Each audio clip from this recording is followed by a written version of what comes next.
皆さんこんにちは、うつベンチです。今回はベンチプレス100キロの本当の割合、実は〇〇%ですというお話をしたいと思います。ベンチプレス100キロを上げることができるのは人口の 1% という話を聞いたことがありませんか？こういう数字を聞くと100キロに1人しか上がらないのかと、じゃあ上がらなくてもしょうがないよねと思いますよね。わかります。いろいろなメディアを見るとそう書かれているので、そう感じるのは当然です。ただ、この思い込みというのは結構怖くて、実はベンチプレス100キロを上げることを邪魔している可能性があります。これは100キロに限ったことではなくて、120キロでも140キロでも同じことが言えます。そこで今回はベンチプレス100キロの本当の難易度を明確にして、皆さんのベンチプレス100キロを邪魔するマインドブロックをぶち壊していきたいと思います。このチャンネルではベンチプレスが強くなるための情報を発信していますので、気になる方はチャンネルページに遊びに来てください。役に立ちそうだったらチャンネル登録をよろしくお願いします。YouTube ではわからないをわかるにすることを目標にしています。うつベンチ LINE 公式アカウントでは500名ほどの方にメニュー作成やフォームチェック、お悩み相談を実施しています。3ヶ月以上続けていただいた方のマックス更新率は 90% 以上となっています。概要欄からお気軽に友達追加メッセージください。LINE 公式アカウントはわかるをできるにすることを目標にしています。YouTube と LINE を活用していただくことで、わからないがわかるに、わかるができるになるように設計しています。YouTube の文字起こし、プラスブラッシュアップのブログもやっています。YouTube の動画は一度出すと変更ができないんですけれども、ブログは追記ができるので、説明が足りなかったなと思った部分の説明を追加しています。じっくり勉強したい場合はテキストの方がいいかもしれません。18号プログラムの計算ツールとか RM 換算の計算ツールも置いてあります。よろしければベンチプレス研究所と検索して遊びに来てください。それでは本題に入りましょう。はじめにお伝えしておきますが、この動画の趣旨は100キロは別にすごくないということではありません。ベンチプレスで100キロを上げるということは素晴らしいことですし、十分に強いです。目標は人それぞれですので、それを他人がどうこう言う必要もありません。実際にベンチプレス100キロは大きな壁ですし、僕自身もすごく苦労しました。上がった時はめちゃくちゃ嬉しかったです。僕が懸念するのは、マスにせよ個人にせよメディアで100キロはとてつもないことだ。才能が必要だ。誰にでもできることはない。と言っていることを真に受けてしまって、大きな壁に当たった時に才能や100キロを上げる人がすごいだけだと思い込んで諦めてしまうことです。正しい努力をすれば上がるのに、こうなってしまうのはとてももったいないですし、ベンチプレスが嫌いになってしまうのは、ベンチプレスオーターの僕としては悲しいです。そういった感情で今回の動画を作っています。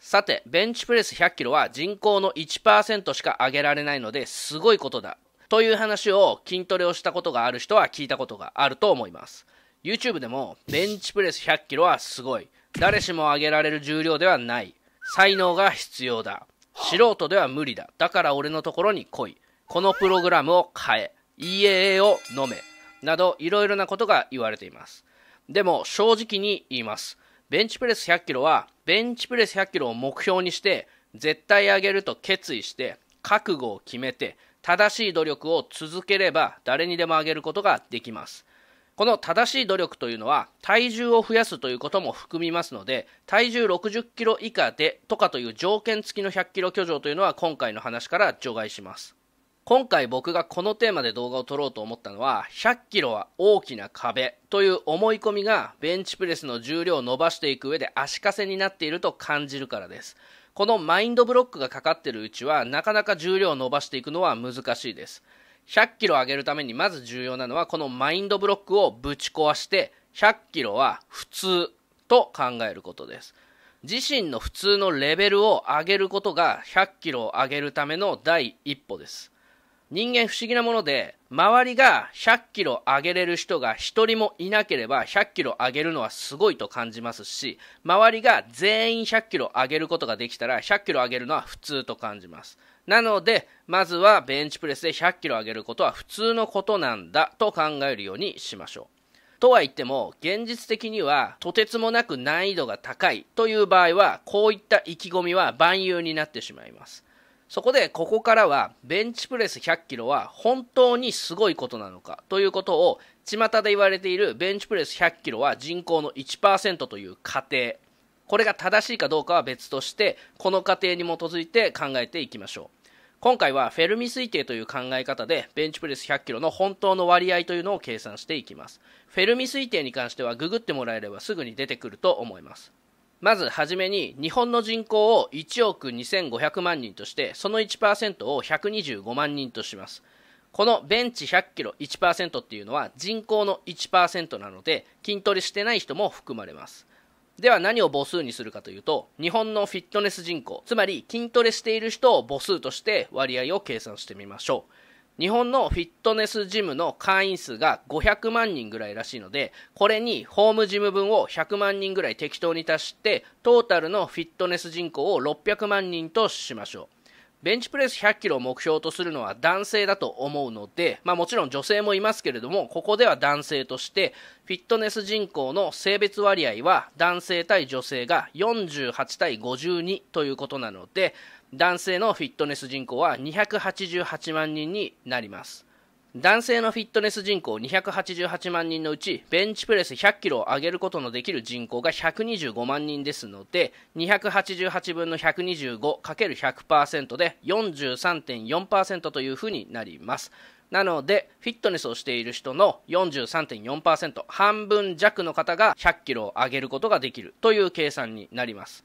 前提としている数字が間違っているという可能性も考えて、例えばフィットネス人口が倍だったとしましょう。1000万人だったとしても、ベンチプレス100キロを上げられる人はフィットネス人口の 20% くらいになります。つまり幅を取って考えたとしても、ベンチプレス100キロは2人から5人に1人は上げることができるということです。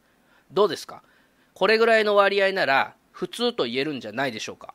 この2人から5人の中にはベンチプレス100キロを目指していない方というのも当然いるので、本気で取り組んでいる人でベンチプレス100キロが達成できる人の割合はさらに多いというふうに考えられます。僕の肌感覚としてもこんなもんじゃないかなと思います。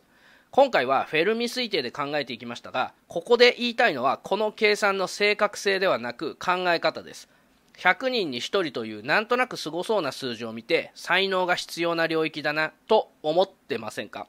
実際にいろいろなことを織り込んで考えてみると、2人から5人に1人とかっていう数字になって、僕には十分正しい努力で到達できるレベルに思います。ベンチプレス100キロに特別な才能とかサプリメントとかプログラムは必要ありません。ではここからは実際の数字で見てみましょう。実際にうつベンチ LINE 公式アカウントでメニュー作成を実施している人のお申し込み時のベンチプレス重量を調べてみました。手動でやったのでちょっと途中で心が折れてしまって500名分調べられなかったんですが、直近でご連絡を取っている174名で計算しました。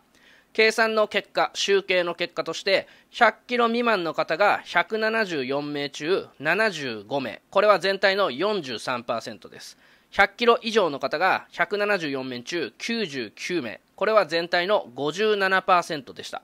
100キロ以上の方の方が多い結果になりました。たまたまなんですけれども、推定値とちょうど逆の結果ですね。もちろんこの集計結果は僕の LINE 公式アカウント内での話なので、バイアスがかかっているのは間違いありません。ですが、割合としては半々というのは当たらずも遠からずといったところだと思います。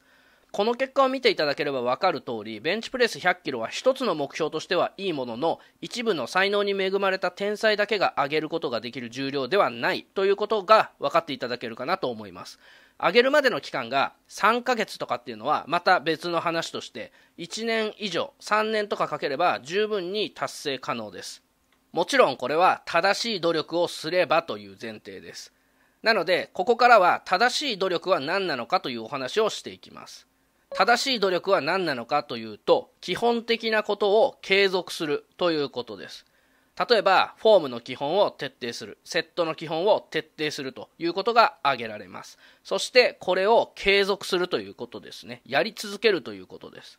ベンチプレス100キロまでで応用的なテクニックというのは必要ありません。これはセットに関しても同様です。セットに関しては10レップ、8レップ、5レップ、1レップをバランスよく、どれか一つに偏らずにやり込んでいけば、それだけで重量は伸びていきます。この辺の基本の話は他の動画でもたくさんお話ししているので、よろしければチャンネルに遊びに来てください。再生リストにセットの組み方、フォームの基本、マインドセットなどでまとめてあります。こういった基本ができた上で1万レップというのが一つの指標かなと思っています。1万レップぐらいやれば一つの課題に関して合っているのか間違っているのかという答えが出ると思います。1万レップやってみて100キロが上がらない、重量が停滞し続けているという場合はやり方が違うんじゃないかなということを疑って、そこを改善してまた1万レップやるということですね。では1万レップやるのにどれぐらいの期間がかかるのかということです。